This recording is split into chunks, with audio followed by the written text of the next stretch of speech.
আসসালামু আলাইকুম সম্মানিত ভিউয়ার্স, কেমন আছেন? আমি মোহাম্মদ জাকারিয়া, চিকিৎসক, মোটিভেশন স্পিকার। বিভিন্ন সময় বিভিন্ন রকম স্বাস্থ্য বিষয়ে আলোচনা নিয়ে আসি। আজকেও স্বাস্থ্য বিষয়ে আলোচনা। আজকের আলোচনার বিষয় যে হযরত আলী রাদিয়াল্লাহু এর। তাহলে ভিডিওটা প্রথম থেকে শুরু করে শেষ পর্যন্ত না টেনে শুনবো। প্রথমে একটি লাইক দেব, সাবস্ক্রাইব করব, নোটিফিকেশন অন করব, পেজে ফলো দিব। তাহলে স্বাস্থ্য সম্পর্কে নোটিফিকেশন আপনাদের কাছে পৌঁছে যাবে। তাহলে বন্ধুরা মনোযোগ দিয়ে শুনুন। হযরত আলী রাদিয়াল্লাহুর মতো স্বামী পেতে ভাগ্য লাগে। তিনি গরিব ছিলেন, তবে তিনি তার স্ত্রীকে অনেক ভালোবাসতেন।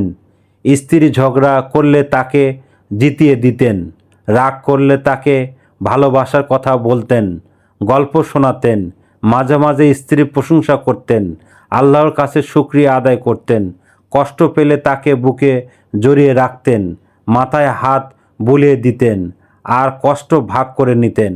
বন্ধুরা, এই ধরনের ভিডিও পেতে আমাদের ইউটিউব চ্যানেলে পাবেন। আর স্বাস্থ্য নিয়ে আমাদের চ্যানেলে অনেক ধরনের ভিডিও আছে, আপনারা পাবেন। আর আমাদের বিরাজ মেডিকেল 100 বছরের প্রতিষ্ঠান। যে কোনো ধরনের গোপন অসুখ বিসুখ আপনারা চলে আসবেন। তো বন্ধুরা, এতক্ষণ মনোযোগ সহকারে দেখার জন্য সবাইকে থ্যাংক ইউ, সবাইকে ধন্যবাদ।